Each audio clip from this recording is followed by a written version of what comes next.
El déficit estatal ruso está creciendo tan drásticamente que el gobierno tiene que considerar un aumento del impuesto al valor agregado, lo que afectará directamente a la población. Esto sucede mientras un dron ruso ha vuelto a violar el espacio aéreo de la OTAN. Y mientras tanto, en Dinamarca se está construyendo una fábrica para producir combustible de cohetes ucraniano, lo que pronto permitirá ataques en lo profundo de Rusia. Pero queremos hablar de eso, así como de todo lo que ha sucedido a lo largo del frente y detrás de él, aquí en este informe de situación sobre la guerra en Ucrania. Polonia ha confirmado que los drones que se utilizaron volaron todos sin cabeza de combate.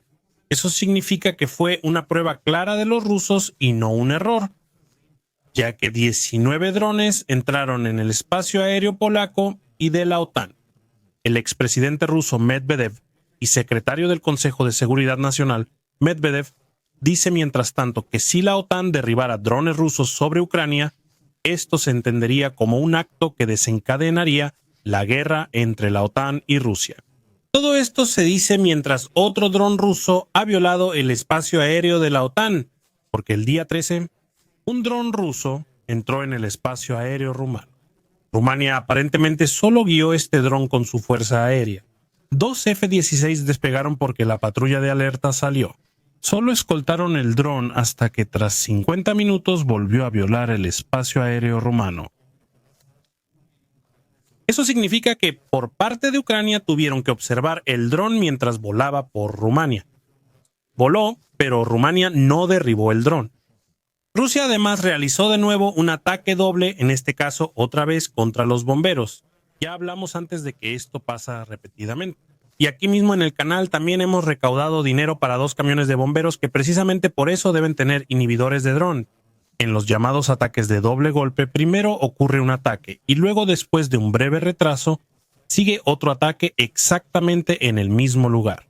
La intención de esto es que, después del primer ataque, lleguen los primeros auxilios para atender las consecuencias del ataque en el lugar, ya sea para brindar atención médica a los heridos o, como en este caso, para apagar incendios. Un segundo ataque, ese luego apunta a estos primeros auxilios. Que esto es un crimen de guerra no hace falta explicarlo. Mientras tanto, los ucranianos atacaron la refinería de petróleo de Kirishi en Leningrado. Esa es la segunda refinería más grande de Rusia. Y como podemos ver, se produjeron daños considerables. Según la geolocalización, probablemente la unidad de destilación de petróleo estuvo en llamas. Eso significa que se produjo un daño importante en la refinería. En Ufa también fue alcanzada la refinería. He visto en algunos lugares que incluso podría ser la refinería más grande de Rusia. Pero por favor, no me citen al respecto. También aquí se dice que hubo daños considerables. Y también los ucranianos atacaron una planta química en Permkrai, donde se producen químicos para explosivos. Vamos a Sumy, donde un bloguero militar ruso comenta, solo queda la 810. La brigada naval está en Sumy. Todas las demás unidades han sido trasladadas.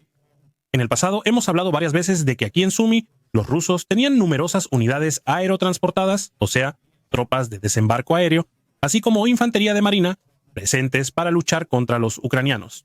Y aquí vemos que lo que ya habíamos comentado en el canal en ese entonces es exactamente lo que ha sucedido. Las unidades, después de haber expulsado a los ucranianos de Kursk, evidentemente solo se quedaron en el lugar para ser reabastecidas, pero no para llegar a Sumy en sí, porque la mayoría de estas unidades, excepto la 810, no lo hicieron.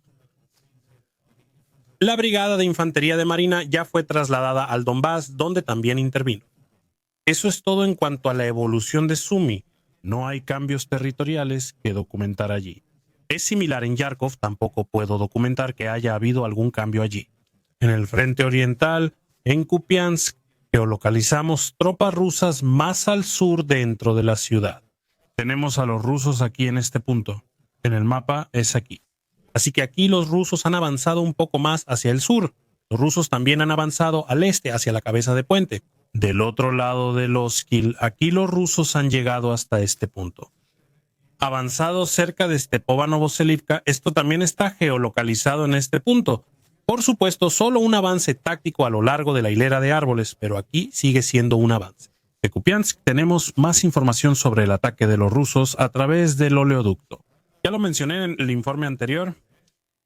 Mientras tanto, los ucranianos dicen que el oleoducto iba de Liman-Pershi a Radivka, así que aquí por debajo del Oskil está tendido el oleoducto. Y los rusos prepararon el traslado de su propia infantería, introduciendo scooters eléctricos y camillas con ruedas en el oleoducto para así facilitar el traslado. Sin embargo, cruzar esta distancia de apenas 9 kilómetros tomó 4 días, por lo que los rusos establecieron puntos de abastecimiento en consecuencia. Dentro del oleoducto habían preparado para que los soldados pudieran descansar en el camino, recibir alimentos y agua, todo eso. Durante 4 días, los soldados rusos debieron haber estado allí bajo tierra. Mientras tanto, los ucranianos dicen que el oleoducto ya fue alcanzado y que ya no se puede usar. Sin embargo, eso no me parece lógico, ya que tendría que haber sido alcanzado bajo el Oskil para llenarse de agua. De lo contrario, solo la salida está bloqueada. Pero eso en principio cambia poco, ¿no? Porque entonces se puede excavar y abrir otra salida en otro lugar. Aquí, sin embargo, tenemos una explicación del 10 cuerpo de ejército que es mucho más lógica. Ahí dicen que la salida está bajo control de fuego. Eso les permite ver lo que ocurre y actuar de inmediato. Además, 3 de las 4 tuberías ya se inundaron. Eso, por supuesto, es más realista que enfrentar la situación así. También vemos imágenes que muestran que los ucranianos realmente se prepararon para que las tuberías pudieran ser utilizadas. Aquí vemos una toma desde dentro de una tubería con alambre de cuchillas colocado en su interior. ¿No parece esto un poco contraintuitivo al principio si pensamos que no hay nadie ahí y que los rusos podrían cortar el alambre sin problemas?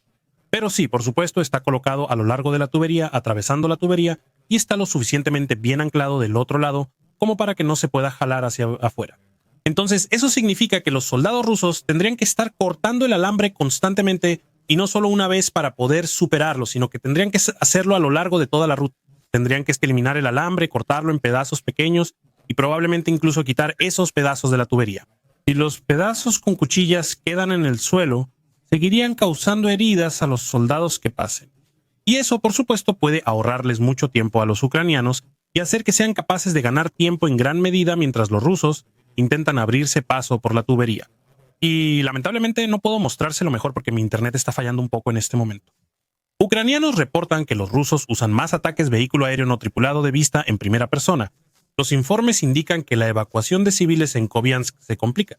Todo esto, por supuesto, está relacionado con los objetivos rusos en Kupiansk. Rubicón probablemente sea decisivo aquí. Por parte rusa, sí. A más tardar desde Sumy, ha quedado demostrado que los rusos atacan la logística de los ucranianos en la retaguardia con drones, vehículo aéreo no tripulado, de vista en primera persona, de manera tan prolongada y continua, que la posición del frente se debilita porque las rotaciones ya casi no son posibles, porque llega muy poco suministro y, por supuesto, en los intentos de rotación y al intentar llevar suministros también se producen pérdidas.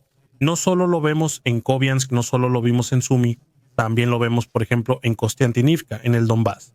También ahí Rubicón está en acción a gran escala. De esta manera, no buscan debilitar la posición de los ucranianos mediante ataques directos, sino simplemente cortando las líneas de comunicación con la ayuda de drones. Y eso también lo vemos suceder aquí una vez más. Aún no parece que los ucranianos estén a punto de quebrarse. Pero, por supuesto, hay que decirlo claramente, si Kupiansk cae, la cabeza de puente ucraniana aquí sobre el Oskil está en grave peligro. Entonces, los rusos probablemente podrían aplastarla mucho más fácilmente.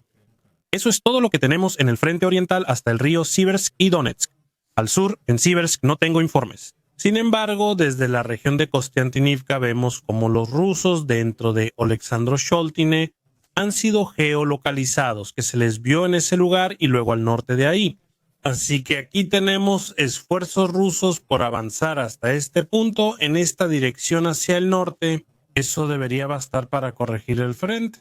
Si llegan a Stupotchiki, pueden presionar todas las posiciones ucranianas aquí e incluso cortarlas. Aquí vemos más intentos rusos de avanzar hacia Kostiantynivka. Eso es todo desde la región. Continuamos hacia Pokrovsk. Y ahí los rusos han sido vistos al este de Mokoskovsky. Aquí Moskovsky. Una vez de más, una sílaba de más ahí, aquí es donde fueron vistos. En este lugar los hemos geolocalizado justo aquí. Y eso significa que los rusos están en este lugar. ¿Cómo llegaron ahí? No me queda claro. Pero eso indica que probablemente debemos asumir que esta zona se considera más bien un área disputada que bajo control firme de Ucrania. La presión hacia Mirnograd y Pokrovsk desde el sureste sigue aumentando aquí también. Además, se ha visto a los rusos en Novotoreki. Eso es menos relevante. Aquí hay geolocalización en este lugar. Aunque eso está en una zona disputada, en la grabación los soldados rusos son atacados por Ucrania y probablemente derrotados. Así que solo vemos que los ucranianos siguen luchando contra los rusos aquí, y que Novotoretsky probablemente aún no puede considerarse bajo control ruso consolidado. Además, tenemos blogueros militares rusos e informes rusos sobre el uso de la infantería naval, pero también aquí del lado ucraniano. Aquí se dice que la infantería naval ya ha entrado en combate en Donetsk, alrededor de Pokrovsk. Allí, los rusos al parecer intentaron primero avanzar con tropas más grandes, aunque aquí debemos poner más grandes entre comillas. Siguen siendo grupos pequeños. Aquí hay de 7 a 8 personas, lo que hoy se considera un grupo de infantería grande. Con esos habrían intentado abrirse paso y lograr éxitos, pero sufrieron pérdidas tan graves que ahora vuelven a operar en grupos mucho más pequeños de 2 a 3 hombres. Ese es uno de los informes del lado ucraniano, lo que volvería a mostrar cómo es la situación aquí y cuán actual es. Las tácticas en el frente siguen estando determinadas por el hecho de que una verdadera concentración de las propias fuerzas es enormemente difícil. Eso es lo que tenemos de la región de Pokrovsk en dirección a Pokrovsk. Aquí abajo entonces tenemos más geolocalización. Los rusos han sido vistos en Tolstoy. Eso lo tenemos aquí en este punto y es en el borde noroeste, más o menos en este lugar aquí. Con eso, Tolstoy probablemente esté bajo control ruso. Es muy improbable que los ucranianos aún tengan posiciones allí. Si las tuvieran, estarían aisladas y pronto serían aplastadas. Además, hay una geolocalización desde las afueras de Iskra. Allí fue grabado un soldado ruso arrancando una bandera ucraniana. Los rusos han regresado a las afueras de Iskra.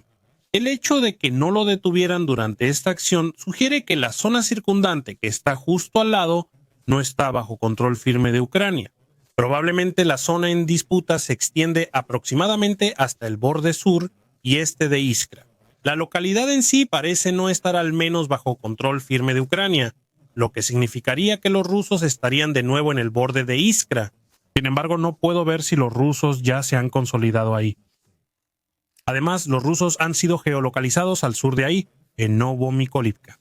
Primero están aquí, en el centro, en este edificio grande, y también al noroeste de la localidad. Con esto, es probable que Novomykolivka esté bajo control ruso. Todavía no se puede confirmar por completo, pero probablemente el frente se ha desplazado más o menos en esta dirección.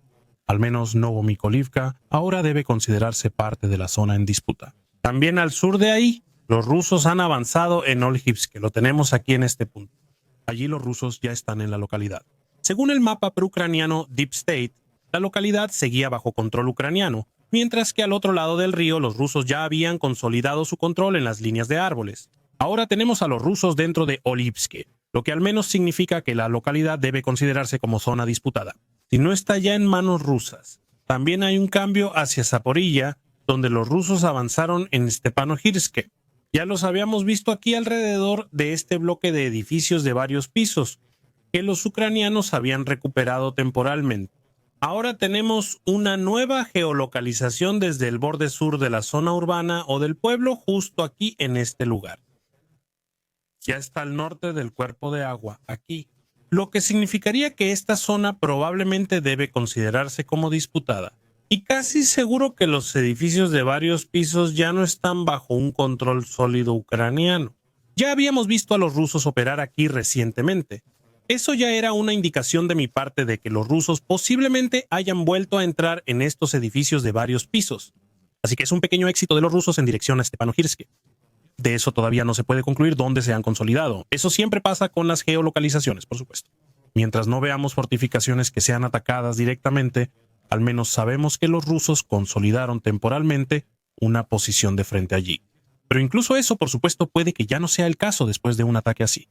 Para hacer un breve resumen. Los rusos mantienen presión moderada hacia Stepanohirsk. Una ofensiva mayor aún no ha empezado ahí, si es que ocurre. En dirección a Pokrovsk, los rusos siguen avanzando, pero relativamente despacio. En dirección a Meshova, últimamente no se ha registrado ningún éxito ruso importante, aunque siguen logrando pequeños éxitos ocasionales en Pokrovsk, la presión continúa. Los éxitos de los contraataques ucranianos parecen haber terminado. Probablemente ya concluyeron en gran parte. Hace tiempo que no vemos éxitos ucranianos que hayan hecho retroceder a los rusos. Cerca de Kostiantynivka, los rusos avanzan lentamente.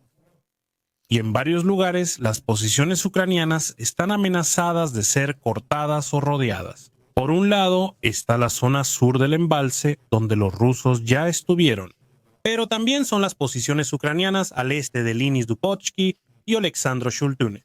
Veremos cómo evoluciona la situación, especialmente en Kupiansk, donde siguen los combates. Los ucranianos lograron hacer retroceder ligeramente a los rusos.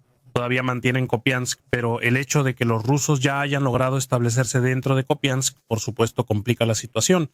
Y la caída de Kupiansk probablemente implicaría que se pierda la cabeza de puente al este de Loskil. Eso es lo que está pasando en el frente. Mientras tanto, los ucranianos están operando en la retaguardia rusa. Tenemos aquí un informe en el que los ucranianos dicen, no he podido confirmar esto completamente, pero eso es lo que dicen los ucranianos. Las vías del tren entre San Petersburgo y Pskov habrían sido voladas, destruyendo 15 tanques de combustible y descarrilando una locomotora. Además, las vías del tren entre Oriol y Kursk también habrían sido voladas. Aquí también ha habido pérdidas para los rusos, porque al principio miembros de la Guardia Nacional intentaron desactivar el explosivo. Este explotó y mató a 2 de los miembros de la Guardia Nacional, hiriendo a un tercero, quien posteriormente murió a causa de sus heridas.